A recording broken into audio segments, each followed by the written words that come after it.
For the past 2 years, the motor vessel Balmoral has laid up here outside the M Shed in Bristol's floating harbour. During that time, a gallant crew of volunteers have worked tirelessly to keep the ship afloat, making sure that when the time was ripe, the 65-year-old coastal cruising vessel will be fit and ready to once more welcome passengers aboard.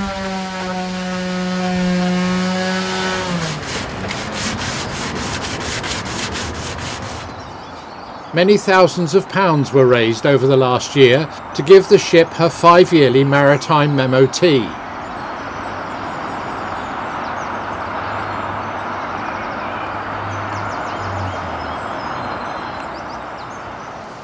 This involved a 19-day stay in Sharpness Dry Dock, where all manner of engineering work was done to her.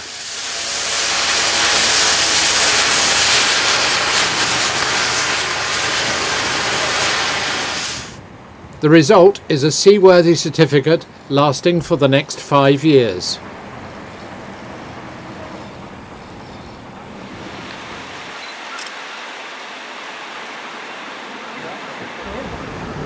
Monday the 26th of January, and the local Member of Parliament, Stephen Williams, is visiting the ship. Hello. Thank you, Nigel Coo. Hello, Nigel.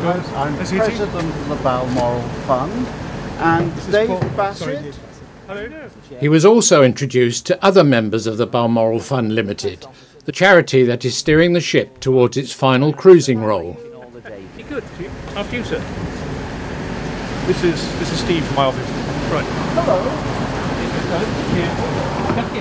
First item on the agenda for this short visit was a tour around the ship, guided by Hank Crowell, one of the ship's engineering volunteers.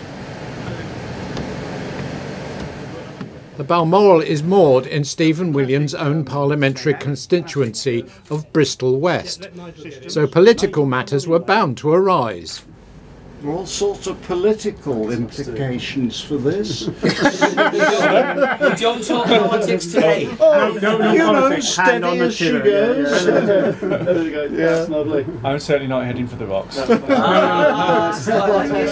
Have you actually sailed in this ship? No, I haven't. I've been on the Waverley many years ago from Clevedon to Penarth, but I've not been on this one now. So once you're done, I'm quite good to be one of our first passengers, will you? Yeah, that'd be really good. That's good.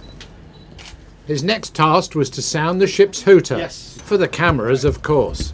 I'm not going to be deafened now, am I? Yes.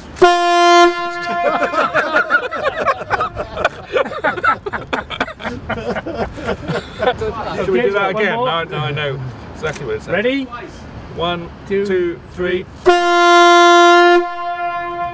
The only thing is that is a signal to open the swing bridge, and you'll. On the aft deck, Mr. Williams was shown the flag that the ship sailed under when she was the flagship of the famous P&A Campbells.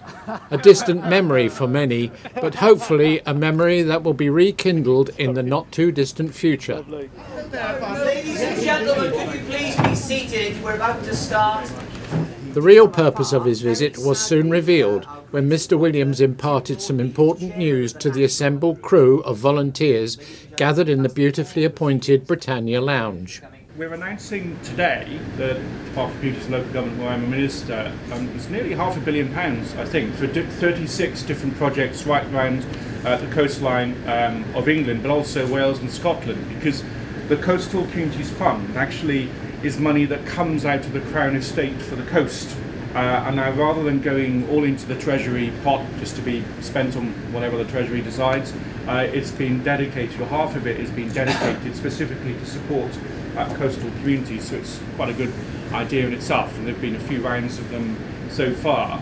And as I say, there's 36 projects being announced today.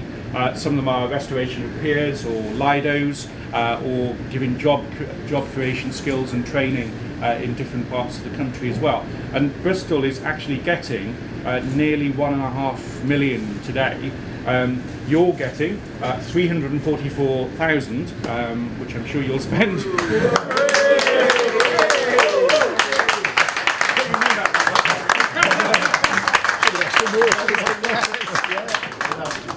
Nigel Coombs then presented the MP with a copy of a fine painting of the ship in full steam, painted by Tony Horn. 3 cheers for Balmoral. Hip hip! Hooray! Hip hip! Hooray! Hip hip! Hooray! Thank you. Further to this magnificent grant from the Coastal Communities Fund, the MV Balmoral Fund Limited has recently received a cheque for £5,000 from the Red Funnel Shipping Line of Southampton, who was her original owner.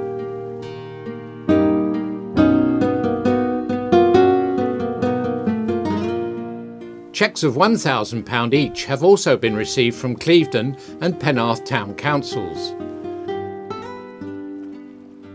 The next task is to publish a cruising schedule, and those 2 Bristol Channel destinations will definitely be on the list for her first season.